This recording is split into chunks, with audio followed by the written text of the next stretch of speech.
Good morning, everyone. Thank you so much for joining us in the series of talks promoted by the United States Spiritist Federation every Saturday morning at 11 a.m. Eastern Time. Today, I am here very happy to host the talk by Bernadette Leal. Bernadette will be talking to us about hope, the offspring of faith. Before I turn it over to Bernadette, I would like to take just a moment to do an opening prayer. So let us all close our eyes, take this opportunity to open our hearts and our minds and connect to the spirits of light who are here present with us, along with our benefactors who guide us during our journey on earth. May we all be blessed. May our dear friend Bernadette receive the inspiration during this talk, and may all of us be touched by her words of wisdom. So be it. Bernadette, welcome. Hope you're doing well. Doing good. Doing good. It is so great to have you here with us today to talk about hope, about faith. Mhm. And as we celebrate Easter tomorrow, I am eager to hear your message. Thank you so very much, Bernadette. But before Bernadette begins her talk, please allow me to formally introduce her. Bernadette is currently a board member of the Spiritist Society of San Diego. She has given talks and led workshops on education, restorative justice practice, as well as Spiritist philosophy. Bernadette has a master's degree in education. She works as an elementary school teacher in San Diego, California. And she has a very important mission as she advocates for awareness to young girls and prevention on human trafficking. Last but certainly not least, Bernadette has a passion for music and singing. I would like all of you to join me in my warm welcome to Bernadette today. And take this moment to remind everyone in the audience to please send your questions, send your observations via chat. We will allow time for Bernadette to address your comments after she concludes her presentation. So now, welcome Bernadette as you present Hope, the Offspring of Faith. Wow. Thank you, Marcia, for this wonderful introduction. So, good morning, everyone. And I'm here in California. So, it is 8 o'clock in the morning. My whole family is sleeping. But I am here since 6 o'clock in the morning, excited about this. And for those who are watching this later, so good morning, good afternoon, good evening. It might be, starting your day at the end of the day. And I feel so grateful to have this opportunity to have a little chat with you as um, I am right now, probably in your home, the same way that you are in my home right now. I'm here in my home and we are connected. I will start with a little story. And I read the story online, and it was told me that when I asked about it, that was based on a real story. So I'm just going to share, pass along the story, and feel free to share this with others. There was a soldier that he was fighting in a war, and it was very hard for him. He saw people everywhere, loved ones and friends being killed in the war, wounded, and there was also the weather problems with cold and lack of food and resources. It was very hard for him. I can't imagine myself being in a war and he was there defending his country or what he believed he was right. And he also went through some loss. He lost one of his limbs, and it took a long time. Many died, but he was one of the few that made it. When he came back, he was asked, "What was it? What was it? How did you make it?" And it's important to remember here that he was not a very spiritual person. Were you holding to the image of your family? Many soldiers have the picture of their family in their wallet, in their pockets, to remind them of the good things or the family, something to hold on. And they were very curious and asked, "What was it?" And he said, "It was hope. Hope kept me alive. I was able to go through the whole thing because of hope." And that's the topic of today, my friends. Just like that soldier, we may feel that at times we are in a little war, things coming and bombarding us, the things that we were not expecting, and just hitting us, and we have pain and we have sickness and we lose people. But today I invite you, just like that soldier, never lose your hope.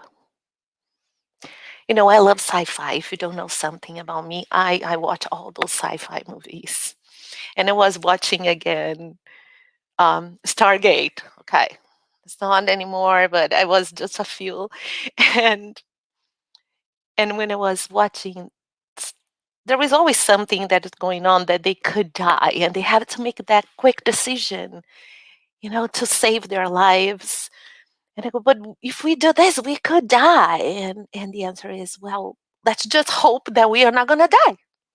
Let's just hope that things are gonna have a positive outcome. So hope is in our nature. It is so important in our lives. And I was thinking the word hope, Hope.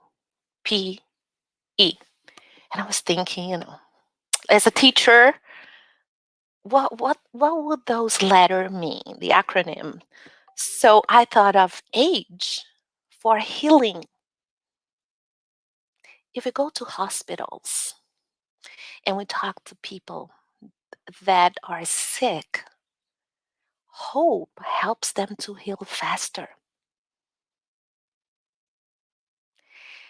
People with cancer, with problems, it's healing, but not only physically. If we are going through a tough time in our lives, it helps us to get out of that stage and think of something positive.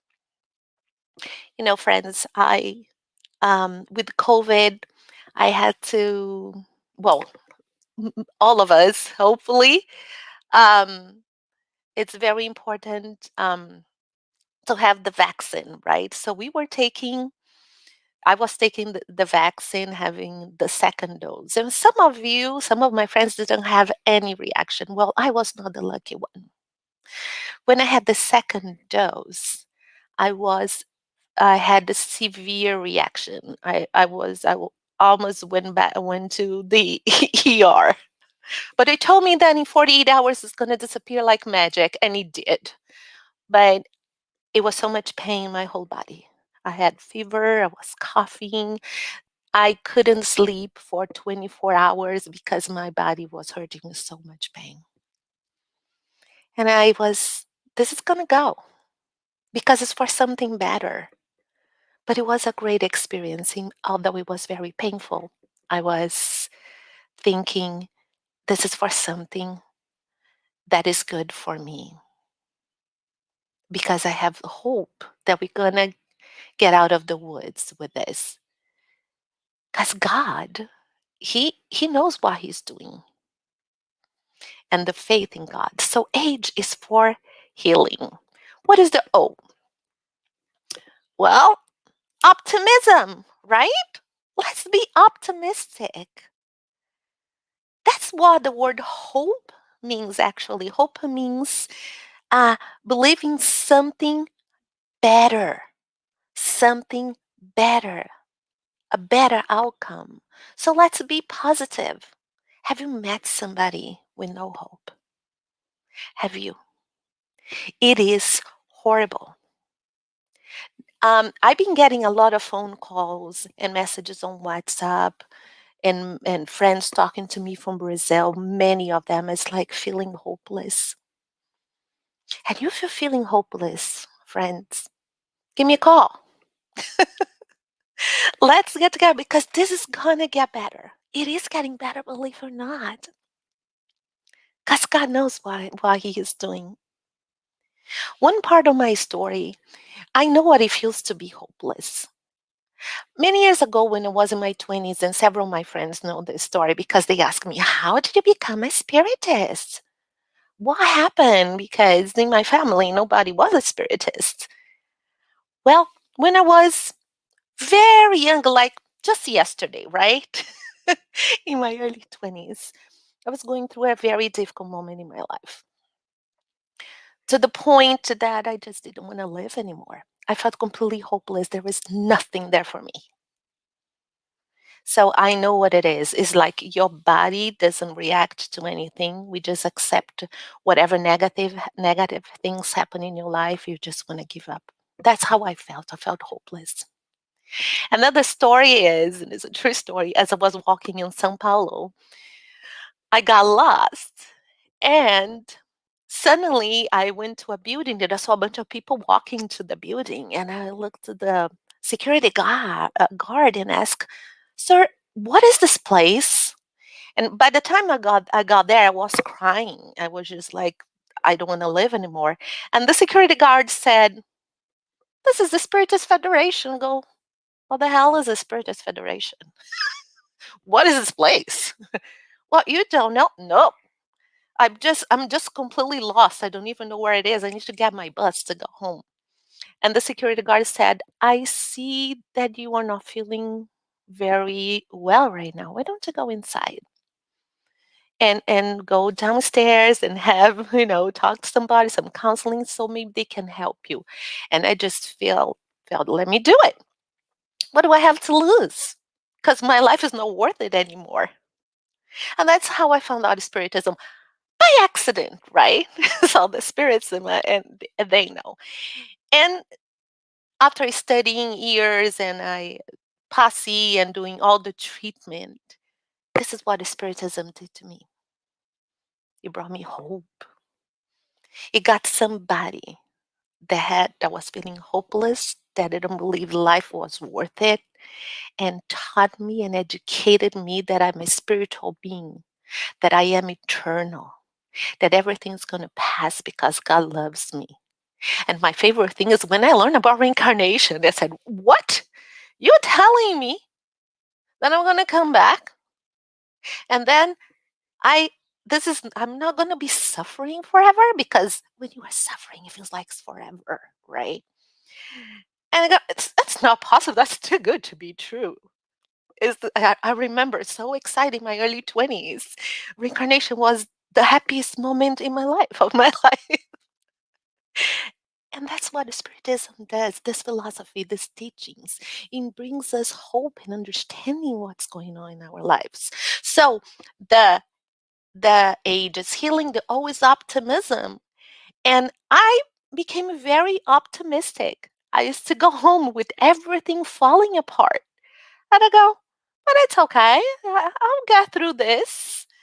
And through the education and the studies, it was amazing. And I hope it does this for you too. Because one of the ways of bringing hope is through educating ourselves. And of course, trusting the creator, having faith in the creator, which I'm going to talk about faith a little bit later.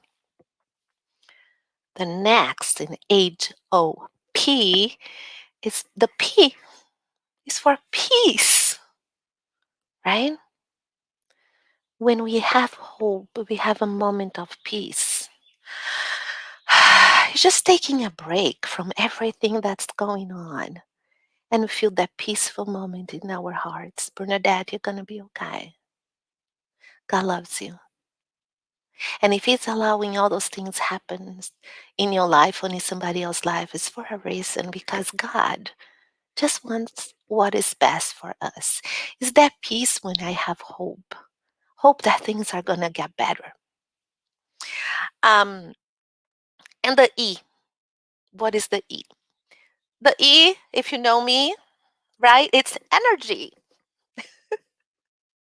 It's that boost when you're hopeful and you just putting your finger in an outlet and get that woo energy. Okay, what are we gonna do? We can get through this together, right? So, um, so hope is just that amazing thing in our lives. Is that seed of God that completely transforms us. I heard that, or probably already heard. I'm going to say in Portuguese: "Esperança é a última que morre." Hope is the last thing that dies. But in my opinion, hope never dies. Never. It's just there. It's always there. It's God's seed in our heart and our spirit. But then we get overwhelmed with life and all those things around us. And we forget to light the candle of hope. And that's what I invite you every day. Wake up in the morning and no matter what, light the candle of hope. I light that candle every day. And as I wake up and I said, I have this lifetime, God allowed me to have this lifetime, this incarnation. So I'm going to do the best I can no matter what's going on. And it's okay sometimes you feel a little bit sad and come on, we are not perfect. We are humans. And it's okay to ask for help. And it's okay to get the phone and call a friend and say, hey, I'm not feeling really well today. Let's pray together. We haven't seen lately. This is the most amazing thing with COVID. We see more compassion, we see more love. This is hope. It's right there. So don't ever let this go during this pandemic. So continue talking about hope. I think about Jesus. Talking about the hope guru there. I won't even say the word guru because it's not very good. But it was just saying the the hope model. That's the best word. Sorry. The hope model. His model of so many things. It's just the other day I was sitting here and I was telling my husband, imagine what would you do if suddenly this door opens and Jesus walks in? Huh? What would you do? And goes, whoa, I can't imagine. So what would you do? I said, I don't know. I think I would just cry of joy. Just the idea. And he said, wouldn't it be amazing if he just walk in our home? And I said, yeah, baby. But the reality is that he's already here. He doesn't need physically walk in our home to give us hope, to teach us. He's every day here. But it is like the parable of the sower. If you remember the parable of the sower, um, there is the um God's words or Jesus' words or hope, whatever it is. And we have to prepare our soil, our life, our spirit to be open to receive that. Otherwise, the birds are going to come and get the seeds. What are the birds? The birds are our distractions. I was talking to some kids about it. And I said, well, with the youth and kids that I teach and say, well, the birds are go, but Miss Lau, the birds are not going to come and get the seeds. What do you mean excuse me, by the birds? I said, your distractions. We are saying, let's pray, let's read, let's connect with Jesus. And suddenly here comes the birds, here comes the video games, here comes the TV, the Netflix, the social media. Be careful with the birds.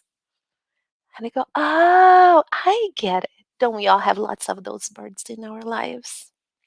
What is it that is distracting us from connecting more with the Creator? What is it that is distracting us? to have more hope. Or the field, and if we go on with the story, see, we have the birds, then there's the rocks, then the seeds fall on the rocks. The rocks are our problems, like boulders, right? That here's the spiritual guy talking to you, and suddenly we hear the words, or and it kind of it grows a little bit, but then it dies. The sun burns, the lack of faith, and then we have the thorns and the weeds until we get to the good soil. So let's be the good soil, the soil of love, the soil of hope, the soil of faith. That's and Spiritism helps us to have a fertile soil in our lives, no matter what's happening, to grow something positive. Let's do this. Let's do this with our children, with our family, with our life. And Jesus, he came at a time that people felt hopeless, very, very hopeless.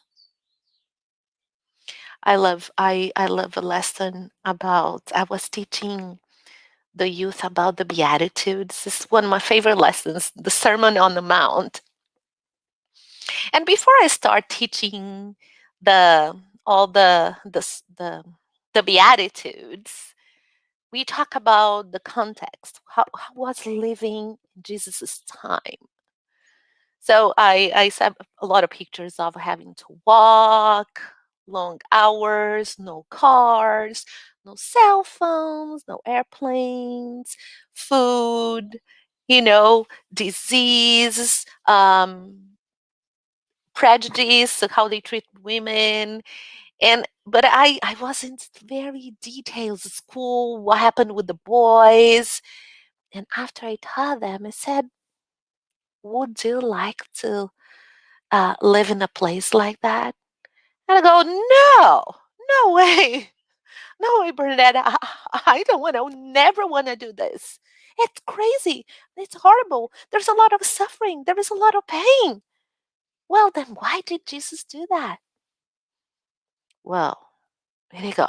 I don't know, but I wouldn't. I said, one or the other. Or he's crazy, which I really don't think Jesus is crazy, or because he truly, truly loves us unconditionally. And they go, and they say, I think that he loved us because only when you truly love, you can make all those kind of sacrifices. This was before I started eating the Beatitudes. And then we go through the studies of everyone. And for me, my opinion, this is all about hope. People at the time, they were suffering, pain, and then he comes and he started giving them hope, talking about if you're suffering any pain, y- y- you're gonna have the kingdom of heaven, and brought them hope. But look, was not any kind of hope. Was a very dynamic one, and that's the one that I would like to for us to reflect a little bit every day. In Portuguese, hope is esperança, and people think esperança means esperar, to wait. In Portuguese, sorry, I'm saying a little bit things in Portuguese today, but it's good for you to know. And hope is not about sitting and waiting that things are gonna get better and doing nothing about it. In the Beatitudes, if we really read and they say, poor are the ones in spirit, so they will have the kingdom of heaven. Look, there is kind of some work. They said, do you want the kingdom of heaven? Do you want the peace? Do you want the love? Do you want whatever comes from the kingdom of heaven? Honey, but there is one condition. You need to be poor in the spirit. What? It doesn't just come to me just because you like my hair, just because I think I'm a nice person. And Jesus was teaching you have to be poor in the spirit, which is to be humble. When you are humble, Or blessed are the peacemakers. So all those things that you hope to achieve, they're going to happen. But we need to do a little bit of work. We learned that we have faith and hope and charity are the offsprings, are the babies, right? The offsprings of faith. And faith is that trust. Trust the Creator. It's not only believe because we can believe in Santa Claus. We can believe in the Easter Bunny. Sorry. But that's not the same thing of having trust. It's different that you trust is like you get in an airplane and trust that the pilot is going to take you to wherever you need to go. Like you're putting your life in somebody else's hand, and that's the trust, right? And Jesus says that when you have faith with the size of a seed of mustard seed, you can move mountains. And the mountains are the problems in our lives, the big rocks. And when we have faith, He helps us to move those boulders, right? When we have faith and we have hope. But first, faith in God, faith that He knows, and faith that as our Creator, our Father, or whatever way you address this Supreme Being, He knows and He wants what is the best for us. And once we have that faith, hope comes. Hope comes with healing, optimism, peace, and energy. But faith, hope, charity. Why? So we don't sit and just wait that things are going to get better. While we are having hope, we should continue serving. And it's a good thing because when we are serving, we feel all the HOPE of hope. We are serving, we are helping others. We feel the healing, we feel optimistic, we feel peaceful, we feel energetic when we are serving others. Plus, we kick it up a notch in our vibrational level. When we are more positive, we can receive more inspirations from our spiritual guides and familiar friends, spiritual friends that are there to support us. But we need to prepare the soil, right? And we know that things are not very easy lately. We have some moments that's going on with the pandemic, and it is hard at times, and I feel the pain. I hear my friends talking to me, but never give up the seed that God planted in your hearts, and that's the seed of hope. Things will get better. And mainly with the studies of Spiritism that helps us to understand. So one story that helps me a lot in the moments of pain, struggle, and suffering is the story of Job. In the book of Job, in the Old Testament or in the Hebrew Bible, and it's with a lot of kind of poetry. So the story of Job, and I say you have to have the patience of Job, patience of Job. And when everything is going on right now in this world, you come to me and tell me I need to be patient. hmm Yeah, let's be patient. Because it takes time for things to start to reveal. If you look at your life and things that happened in the past, at the moment you didn't understand, but now if you look and you look back, oh my gosh. Like recently that I was sharing about the symptoms of of that I had with the COVID, there was one moment at night that my body hurt so much that I was crying. And then I remember one friend of mine that was going through so much of physical pain. And as I said, she said, I wish I would die. And I go, no, no, don't say that. But because of the physical pain that I was having, I kind of understood what she was trying to say because it was hurting. So what happened, I started having more empathy.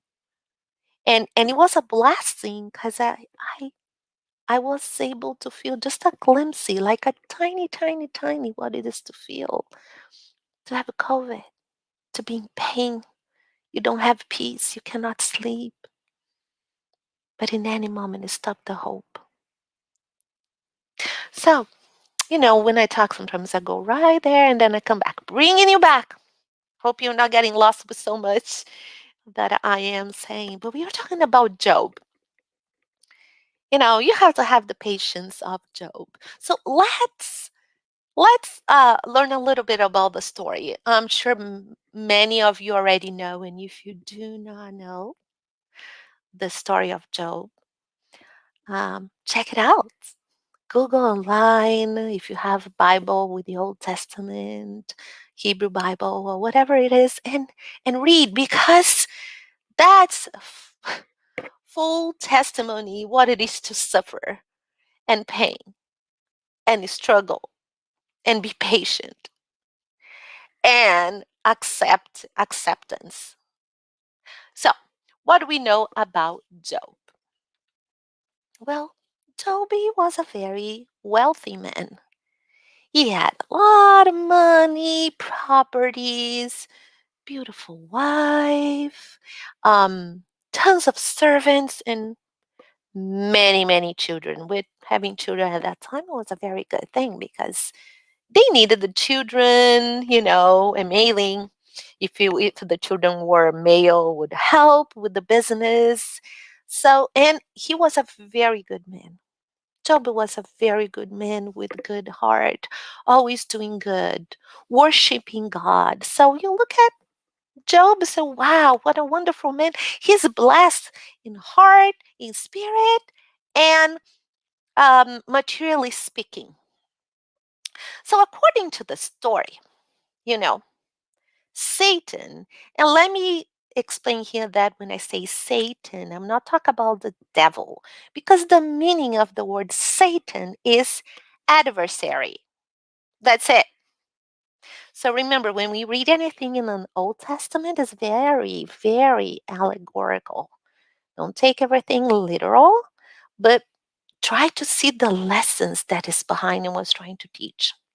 So Satan, which is the adversary, which represents the opposition, was having a conversation with God in heaven. And God was saying, look, my child, is so blessed that Job is a good man, and he loves me. He does all those wonderful things. And Satan, the adversary, said, really? How easy it is to be good? How easy it is to worship and love you when everything is going really well in his life, right? Hmm. How many times in our lives do if things are going really well, we even forget to pray? You're just like, oh, and then suddenly we have a tummy ache or something really strong that happens. Then you go, oh my gosh, suddenly God exists. And then you remembers, oh, God, help me to go through this. So, in the conversation between the adversary, I'd like to say adversary instead of Satan, but the adversary and and God, he said to God, let me prove to you that he's not as good as you say. Let me give him some tests to see he's still going to love you. And God said, go ahead. I have faith in him.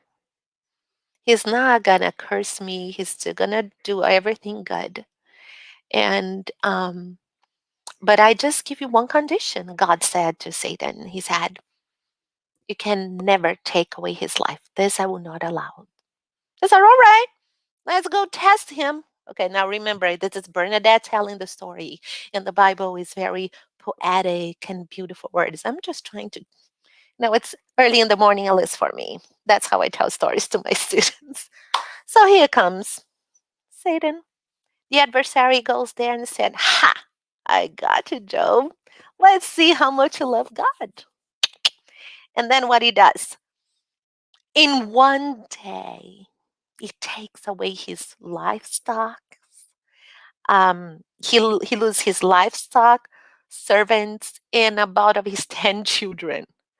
Now, losing one child is very painful to any parent. He lost many of them through robbery, something that happened in his properties, invasions, and some natural disasters. So, Job, oh my gosh, he was devastated. According to the story, he shaves his head to mourn the loss, like for 7 days. Tear his clothes, and he was desperate and crying. And then the adversary was just waiting. Ha! Let's see if he's gonna curse God now. Let's see if we lost, and he didn't. Job did not curse God. How many of us have been in a situation like that, putting to test with the COVID right now, losing family members? It is very hard. But just like Job, do not lose your faith and your hope. But well, things go on with the story. Satan goes back to God, Jehovah, and says, well, I guess you were right. He didn't curse you, even though I thought the loss of the family members and everything and material things would be so painful. I'm gonna try it again. He's not giving up. He want to prove that God was wrong and that he knew better. I'm gonna prove to you. God said, go ahead. But again, you know my rule. You cannot take his life away. So all right.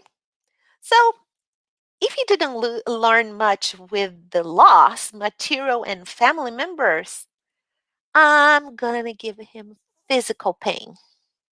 Ooh, physical pain. So he had some skin disease sores that were extremely painful. I don't know, but I was like cooking and I was cutting, some tomatoes and I didn't see and I cut my finger and it was blood everywhere and it hurt and I was not happy with just one little tiny cut. I go, it's like a little kid and band-aid and we're taking a shower because the water. Now imagine sores all over the body. And we have lots of people that suffer of very painful disease. So he said, now I got him. Now I got him. And then here comes his wife. His wife, that should be supportive, said, you see, Job, for God allowing you to do this is because God doesn't love you. You should curse God. God is not good. Oh, look at that temptation. You want your wife to support you, to love you. Come here, honey. Let me help you to take care of your wounds and your pain, give you medicine. But she did the opposite. Huh. See, you and your God, you trust, you love all this God. Mm-mm. So it's not a good God. Look, how many times we be in a situation like that? We are going through a difficult time and our spouses do not understand what's going on. Or somebody that we really love and care, important, dear to us, we don't get the support. Or we are the ones that do not support and try to understand the ones that are going through a tough time, judging.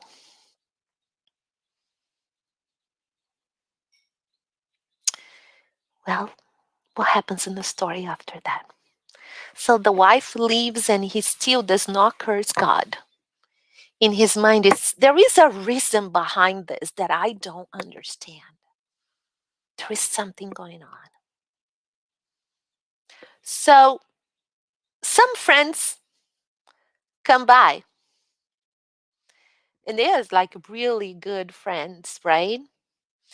And his friends, after sitting with him for a few days, trying to support him, the friends just got tired and said, "You know what, Job? If you are suffering, it's because of fault. You've sinned. God is punishing you because you were a bad person. You did something really bad." And they keep saying that, putting him down, saying he's horrible if he's suffering because he's not a good person. And he's at this time he gets really confused. He's like, but I'm doing everything good. I follow the teachings. I help people. And why this is happening to me? So it's like the friends was just putting more fire. Hmm. Have you been in a situation like that? When you need love and you need support, and your close friends that are there, they are not doing or what we need at the moment, or we are the ones not being supportive. So this story of Job, if we get every single passage, there's so many lessons in every little situations that happen in the story. Well, this time Job had so much pain, and he was so tired that he started questioning and started to get angry at his friends, because every time he tried to say something positive, no, but there is a reason. God loves me. No, God doesn't love you. Oh, but there is a reason for the suffering. Oh, because you were a bad person. And he's just screaming. He's just, I can't take this anymore. And he's, God, why are you doing this to me? And then, according to the story, God got tired of seeing the friends. According to the story, God came down and said to the people, "Wait, you misunderstood. What you were telling him is not right. I'm not punishing him." And according to the story, there is a philosophical conversation, but long, between Job and God. And God started explaining a lot of things that's going on, why there is suffering, why there is pain, and there is this transformation.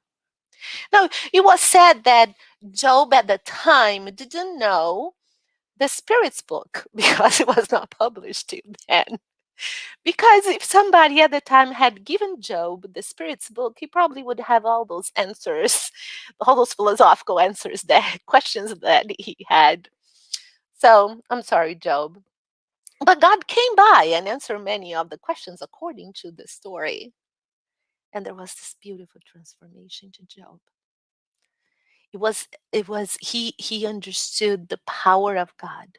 He understood about suffering and pain.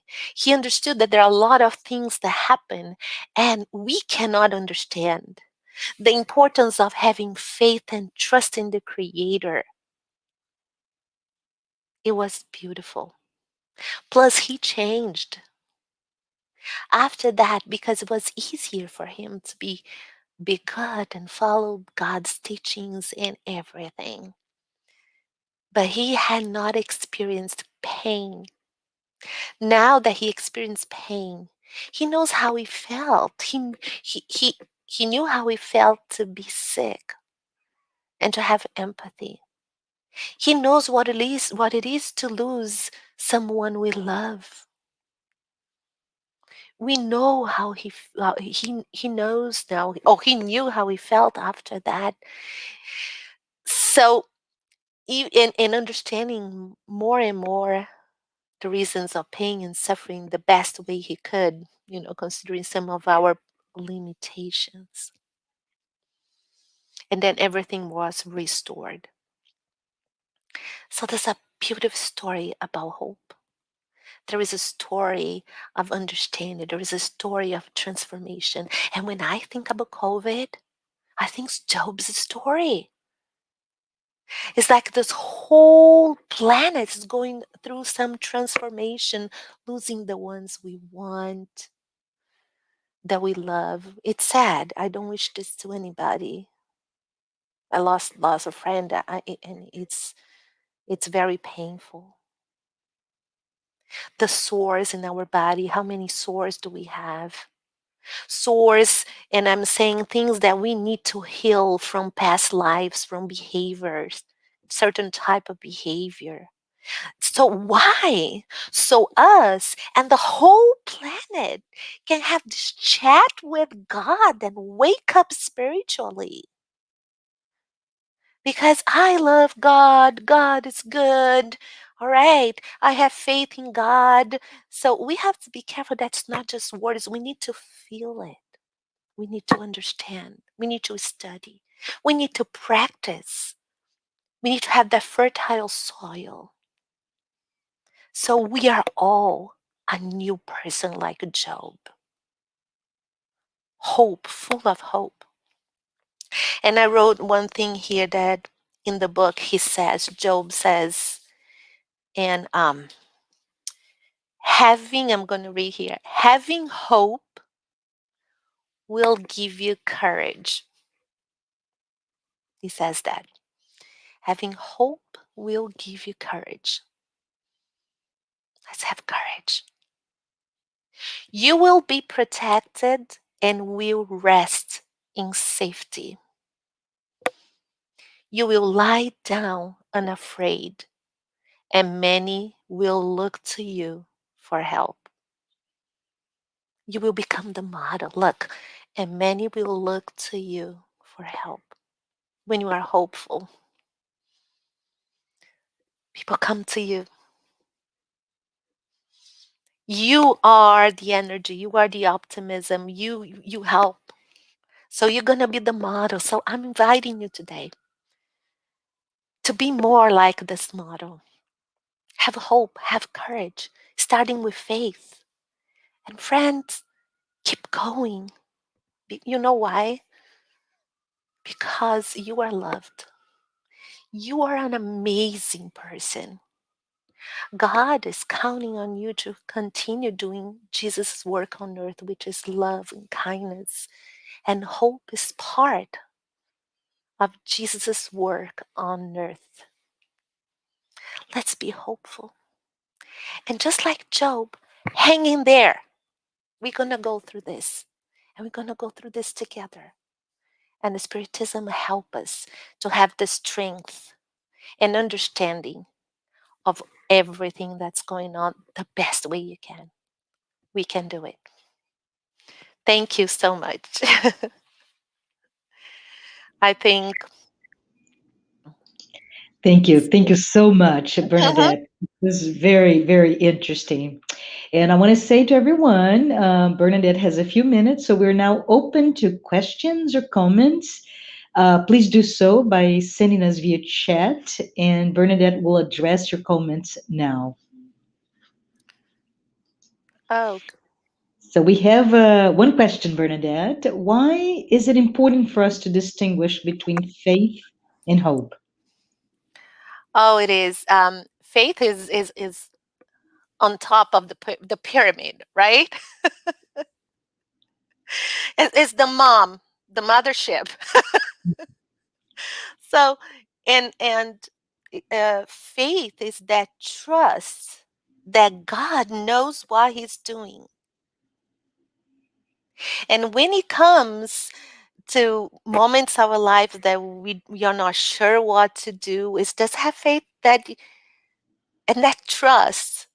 I was talking to my daughter. Okay, mommy here, so needy on my daughter. I haven't seen her for over a year, and she showed up, and she said, "Well, you don't need to tell me what to do when I have problems with my friends, but with older relationships, I'm not sure what to do.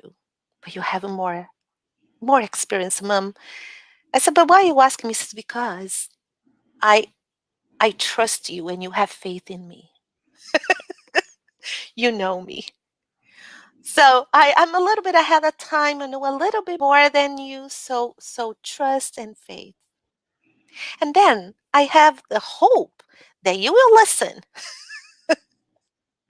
and you're going to do your best because I have faith in you as well.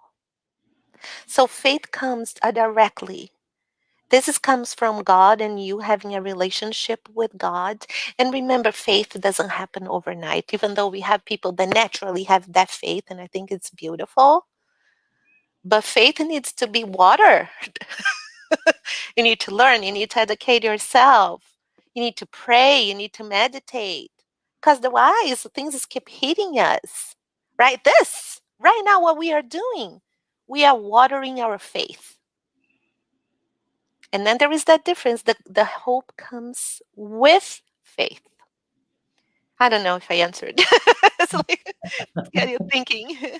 Very good. Let's see if we have another question. Hi, Yasko. Yasko's asking us, great topic, dear Bernadette. In this present time of the height of COVID pandemic, badly affecting so many lives, when we feel physically sick, pessimistic, in a mental and spiritual disarray, and on the bottom of our energy supply, how to realistically help ourselves or someone in this situation? Oh my God, you nailed. You nailed. And because I was feeling like that a little bit when I was. Okay, think about Jesus, the WWJD, right? What would Jesus do? And when I don't know the answer and I don't have all the answers, I go for WWJD. What would Jesus do? And then Jesus would pray for the person, give a call to somebody who's in need, ask somebody needs food. I have a friend that don't even ask. I knew that she was sick. I cooked some food and went to the house and dropped it off. There is always something that we can do. Maybe what we do for somebody that's having COVID is not may not. I'm sorry saying this. It may not save depending of the stage of the disease, right? But what everyone can do is give you comfort. Everybody has the power to comfort another human being because that's what we want to when we feel bad, when we are feeling bad. I posted on Facebook, I'm not feeling good at this. And the friends, okay, do you need anything? Let me call you. All right. I will bring Tylenol to you. And I felt loved. There is always something that we can do. Little drops of love, little drops of hope. Friends send me messages with hope. You're going to be okay. We love you. We are praying. Just hearing that somebody, the family members, for the ones who are in the hospital, just helping the family is a wonderful thing. And guess what? Even if you feel you cannot do anything, um, you are not in a place that you can do anything materially or even praying. Maybe you are not the person that is like to pray, and it's okay. You can do listen. Many of my friends are calling from Brazil really stressed. And I said, and they go, I apologize. I'm just being negative. Okay, I'm here. I said, borrow my ears. Go, go. I'm not going to judge you. Go. And then the end, the person says, it just felt good because everybody around me is negative and everybody's talking. So you're just talking to somebody. So, my friend, there is always something we can do to bring peace and comfort the best way we can. That's great. Thank you. Um, JR mentioned Bernadette. When did you start practicing Spiritism? You really want to know my age? What? I just said yesterday. All right. Okay. Don't tell anybody I'm in my 50s. But I was 22 years old. And there was not really practicing. when I was 22 years old, with that story that I told you, that I felt there was no hope in my life because I was even thinking that suicide was the answer. And accidentally, I end up at the Spiritism Federation, right? Um, and the situation in my life, and there was a lot of obsession going on. And because I found out I was not a very good person in my past life. So I had some friends that loved me and just want to hang out with me. 2 years of treatment before I was allowed to start studying. It was 2 years of intense treatment, passes, lectures, lectures, lectures, lectures, and doing gospel at home. And I was frustrated. I go there, okay, I did all the treatment. It's been 6 months. Can I enroll in a class? Hold on, let's see. Oh, not yet. We're almost there. So 2 years. So after 2 years, was about, yeah, 22, 23, about 24. That's when I started studying. And then for 5 years at the Spiritist Federation in São Paulo, I took everything classes, every class, and started doing volunteer work, and it saved my life. And I'm not saying that the pain was gone, still, and some were even harder. But I was like, okay, now I know. And and it was the best thing in my life was when I learned more about the Spiritist philosophy and start to apply. And I'm still doing it. I'm still practicing. I'm still learning. It never ends. It's so good to hear that. So, another question, Bernadette, you mentioned learning about reincarnation. It helped Mm. you. Can you talk a little bit more about it? Yes. Um, Before I had to know about reincarnation, so for me, my pain and suffering was that's it. This life. So I'm doomed. I'm gonna suffer for the rest of my life. So why would I care living? Why? What does it matter what I do? So I'm being tormented and completely hopeless. So I right now, because or no, right now I understand a little bit how people feel and why they say that. And the best present that you can give is to teach about reincarnation, because they tell me that when I started studying, and it was this epiphany. I said, wait a minute. So even though I'm going through these trials right now, I will come back better. I will come back maybe in another situation with more understanding. And it's just opened my mind and proved to me that God loves me, because I was raised Catholic. For many years, I was a Sunday school teacher, and I am so grateful because it was through Catholicism that I developed a big relationship with Jesus, even more, and understanding of the Bible. So he gave me the foundation, right? But when I started not behaving well and doing things, I was very scared because I thought I was going to hell. And it was not a good feeling when you were a teenager. And with the Spiritism teaching me about reincarnation, said, "Oh my gosh, God really loves me. He's going to give me a new chance. I can now. I can move on. And also, I don't need to wait till next reincarnation. I can start doing the work now." And I start negotiating with God, saying, "Hey, God, I want to be a scientist next lifetime. Can we talk about it?" Right? I'm a teacher. So can you give me a little bit?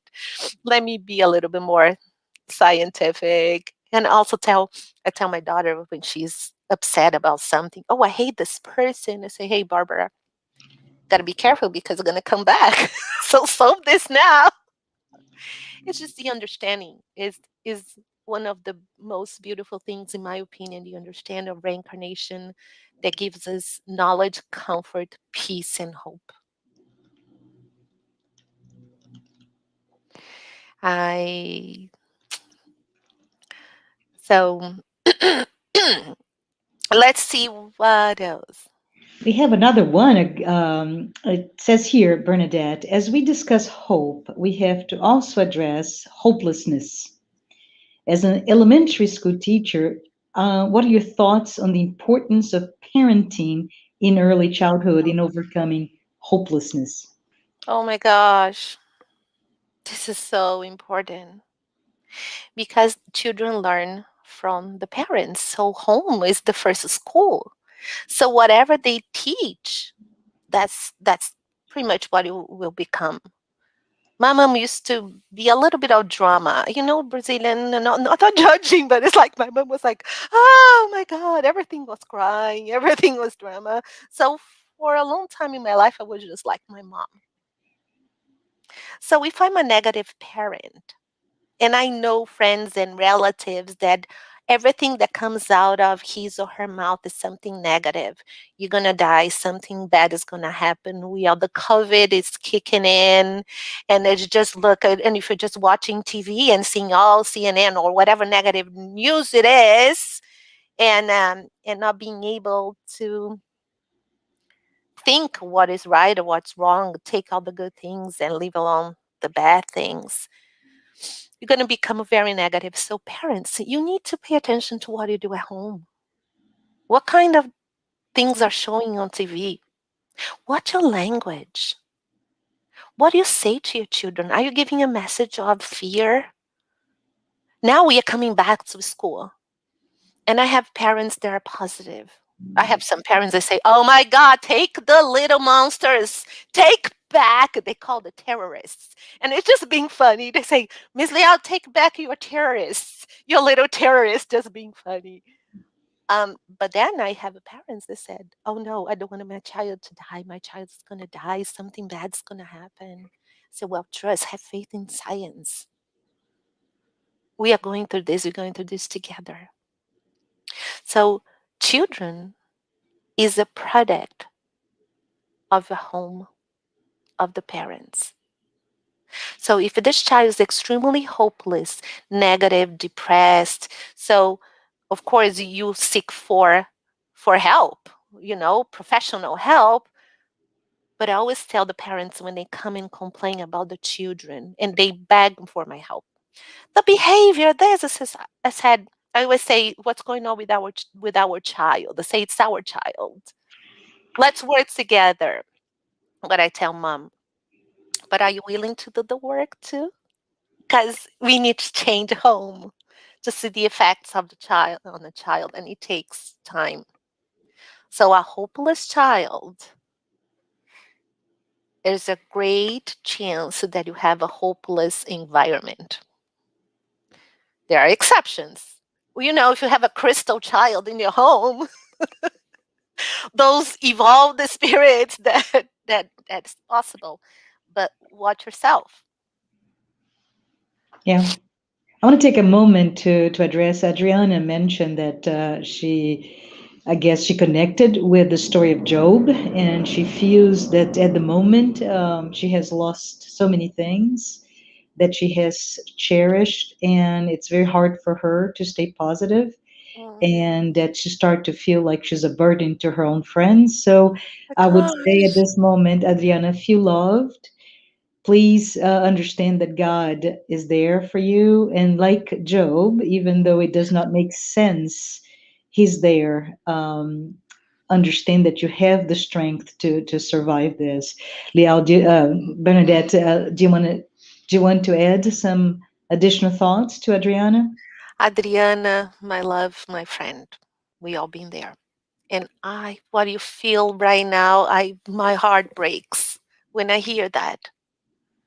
And Adriana, you're gonna be okay. You're gonna be okay. You're not alone, right? Like Job, we are all going through this transformation in some kind, some type. And it's not easy. You are not a burden. You are loved. You are a child of God. And Adriana, You don't need to go through this alone. Ask for help. If you need to give us, send a message to Marcia. If we need to give you a call, there's great support groups. And we are here if you need just to vent. It's okay. If we need to pray, we will pray with you.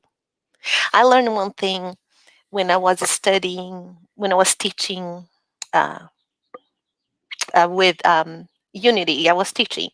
And I learned something with them in Unity Church. They don't say, I'll pray for you. They say, I'll pray with you. And they use the preposition with. And for me, it completely changed because I'm going to pray with you. So I say, can you pray for me? They say, no, give me a phone number. And then they call, go, I'm going to pray with you because together is stronger. It's more than one person praying. So, Adriana, we can pray with you. And hang in there, love. Hang in there. And Adriana, pray. Go for a walk. Listen to good lectures. Calming music. It's not easy. I'm not saying that tomorrow everything will be over. It's not easy, Adriana. And and you are very brave to share this with us because there are millions out there feeling exactly like you. And you at this moment are being millions of people's voice. God is using you to share the moment. But we are going to go through this together. And we're going to be okay because life is eternal. This is not forever, honey. This is not forever. And we're going to go through this together. It's just like Job. You're going to see it.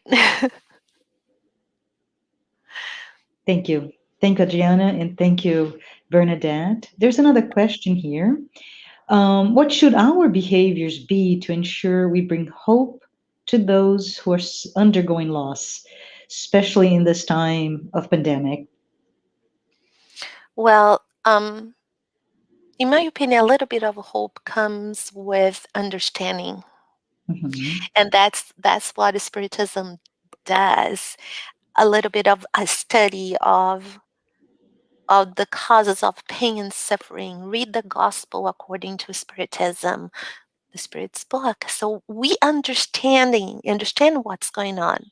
We understand that this planet is changing, getting better. It's going to another level. Reincarnation help us to understand and have more hope. So knowledge and understanding. If you want to bring hope to somebody, and some people are open to understanding. Some people are open, okay, tell me more about it. But others are emotionally like trash because there's so much going on. So you can give them hope, just praying for them. Pray for them. Give them a call. And no matter how negative, this is the kick here. The person will be on the phone and will. If I tell you the amount of negative things I hear on the phone with my loved ones in Brazil, you always do your best to say something good. Say, but you are strong. Oh no, everything is hard. You're gonna go. That's okay. You are strong. I'm praying. Love God's you. Because they don't hear that very often. Empower the person to bring more hope. This is very good. Thank you. Thank you so much. I guess be hope, right? Mm-hmm. Be the force behind the healing, the optimism, peace, and energy. Love that. So Yes, thank you. Thank you so very much, Bernadette, for your words. you're And I welcome. want to thank everyone who has been here today, all of you who are able to come and join us every week, right, during the live talks. And please note on this comment that next Saturday, April 10th at 11 a.m., please don't miss Jussara Corngold, who will be here speaking about Dr. Bezerra de Menezes. And I wanted to, before I say goodbye, I would like Bernadette to please say a prayer. It will be my pleasure. So if you feel comfortable, close your eyes Take a deep breath. Divine Creator, we're going to start by saying thank you for all your blessings and taking care of us. We know that you love us.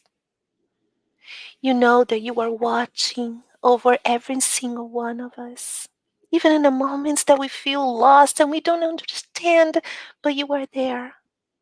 Please, dear Lord, hold our hands in the moment of pain.